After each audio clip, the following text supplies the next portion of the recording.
Chove assim, ou quando chove mais forte, né? Porque até que agora tá só sereno, mas às vezes dá uma chuva mais forte, eu fico lembrando. Não tem como não lembrar.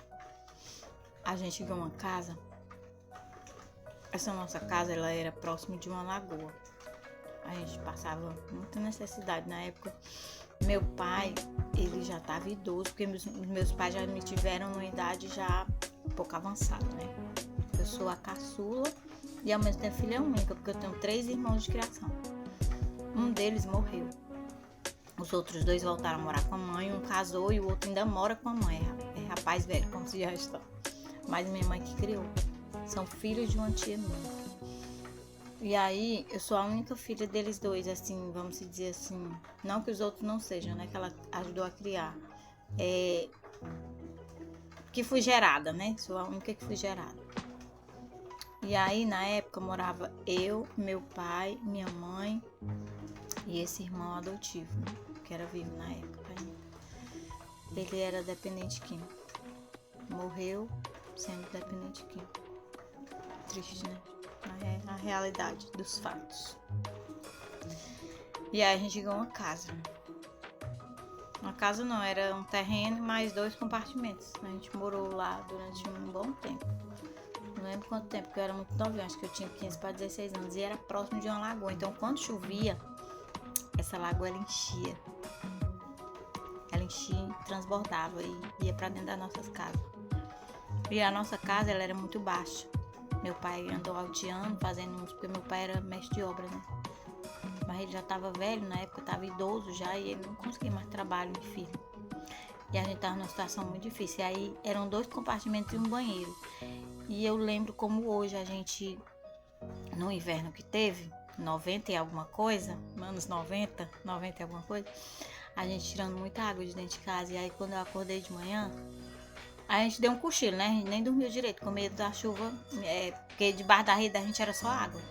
E meu pai, eu lembro do meu pai, os vizinhos ajudando a gente, e uma vizinha tinha muito tijolo na frente da casa dela, ela falou assim, seu Eliezer, o nome do meu pai era Eliezer, coloca uns tijolos para não queimar sua geladeira, porque era o único bem que a gente tinha, era a TV e a geladeira, assim, de melhor, né, dentro de casa. Tinha pouquinha coisa, mas pouco que, né, ia nos faltar, né.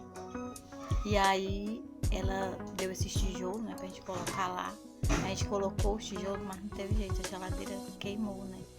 E a gente não tinha condição de comprar outra na época, né. E aí lá também era uma comunidade, né. Era comunidade, era terreno de comunidade, não era como aqui que eu moro, né, de herdeiro, tem escritura e tal, é bairro normal, não é comunidade.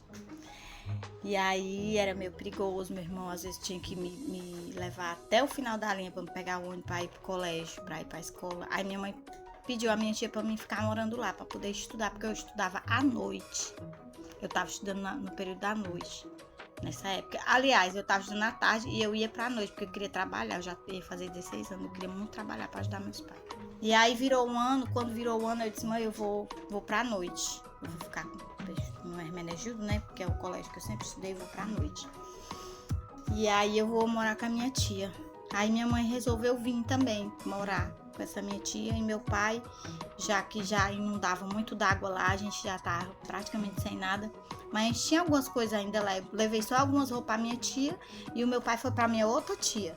A história é longa. Meu pai chegou lá nessa minha outra tia, é irmã dele, né? Ela tinha umas casas alugadas, mas estava tudo cheio. Não tinha canto pra gente ficar. E ela ofereceu a casa pra nós ficar. E minha mãe, não, vamos ficar na minha irmã e o seu pai fica na irmã dele. Aí nos separamos por esse motivo. Mas tava tudo bem entre a gente. Foi só por esse motivo. Meu irmão ficou lá, ele era dependente químico, como eu falei no começo da história. Aí minha mãe voltou lá pra pegar o resto das nossas coisas pessoais, né? Porque não dava pra levar mais nada. E vocês sabem comunidade, né? Todo mundo compra coisa de todo mundo. Quem conhece comunidade. Quando minha mãe chegou lá, a vizinha disse, Dona Luzia, entra aqui, toma água. Porque ela já sabia que minha mãe ia se assustar, né? Gente, quando minha mãe voltou, ele já tinha vendido a metade das telhas, o aparelho sanitário e todas as restos das nossas coisas, a TV, roupa da gente, coisa de cozinha, fogão, bujão. A gente não tinha mais nada. Eu só tinha minhas roupas. Eu me lembro como hoje um sabonete que dentro das minhas coisas, um shampoo e pouquinha roupa. E pouca peça íntima. A peça íntima que eu fui, mais umas 2. Sério. Eu sei o que é ficar sem nada. Dói. É difícil. É difícil até de falar. Dói aqui, ó. Quem conhece a minha história sabe. E aí essa minha tia tinha umas casas alugadas, que é a irmã dele. Acabou que parece que uma pessoa saiu da casa e ela deu uma casinha pequenininha. A gente morou lá mais de ano. A gente saiu lá porque quis. Por ela a gente estava lá até hoje. Inclusive ela ainda é viva. Pessoa muito boa, muito boa.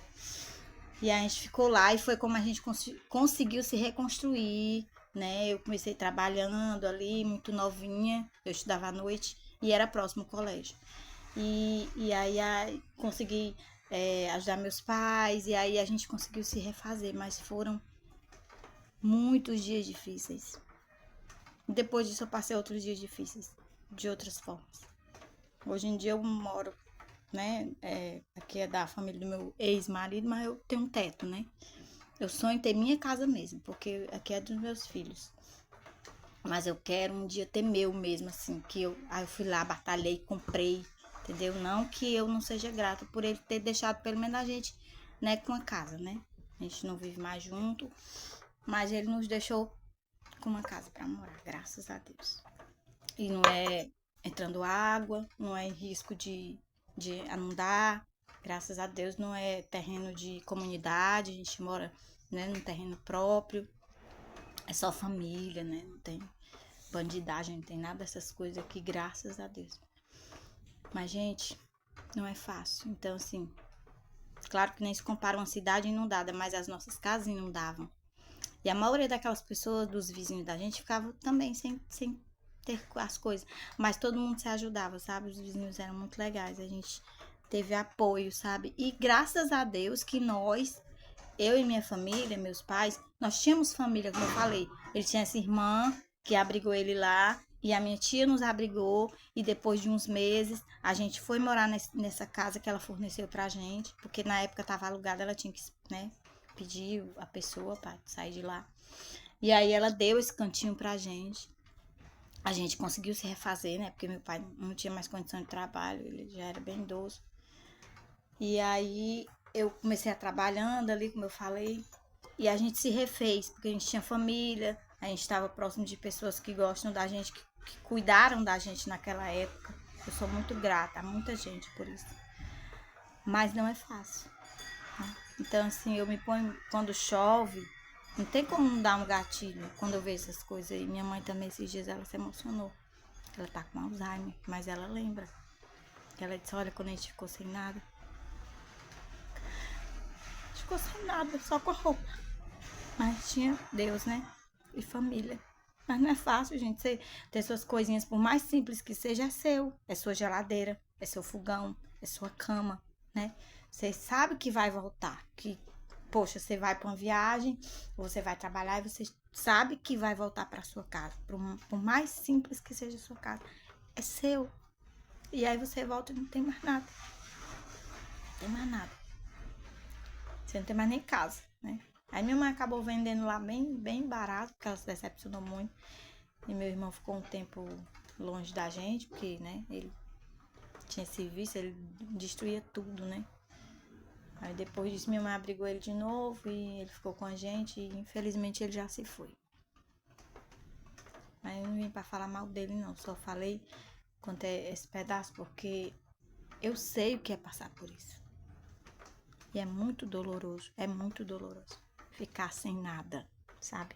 Por mais simples que seja. E aí eu fico pensando nessas pessoas, né? Essas casas enormes, né? Tinha muito mais que eu, né? Não era simples. Não era uma casinha, uma coisinha, né? E ficaram na mesma situação que eu fiquei, pior. Porque muitas não têm família lá. Tiveram que ir para abrigo, né? Eu tinha família, né? Nós tínhamos família, temos família, né? Então a gente ficou sem uma casa, a gente ficou sem nossos itens pessoais e nossas coisinhas, mas a gente tinha alguém e a gente se refez. E essas pessoas que estão lá, muitas delas, gente, não tem família próximo. E às vezes a família que tem também já tá sem nada. A moça falando lá, perdi meu apartamento que era embaixo, agora vai ter que correr na justiça atrás, né, ver se consegue uma indenização, alguma coisa. Ficou destruído. E a casa da minha sogra, que era o lugar para onde eles iriam, não tem mais. A casa da sogra dela também tá inundada. Eles estão todos no abrigo. Ai, o café ficou até pesado. É, meu amor, a mulher tem bagagem. Pois é, gente. Então vamos refletir, né, nesse dia. Eu reflito sempre. Sempre quando chove, eu penso quanto a gente venceu, né? Onde a gente chegou e onde a gente já vai chegar, né? Vamos vencer muito mais, eu creio. Nesse dia você reflita, né? O quanto que você é rico. Você tem saúde, tá aí. Às vezes tem uma casa e às vezes não agradece. Às vezes tem família, né? Eu sei que as coisas não tá fácil pra ninguém. Todo mundo tá correndo atrás aí, batalhando pra ganhar o seu. Mas vamos agradecer a Deus, né? Porque tem pessoas em situação muito pior. O cheiro. Vou tomar aqui o meu café, enxugar minha lágrima porque dá ruga. A mulher não quer ficar com ruga. E vamos que vamos, né? Um bom dia.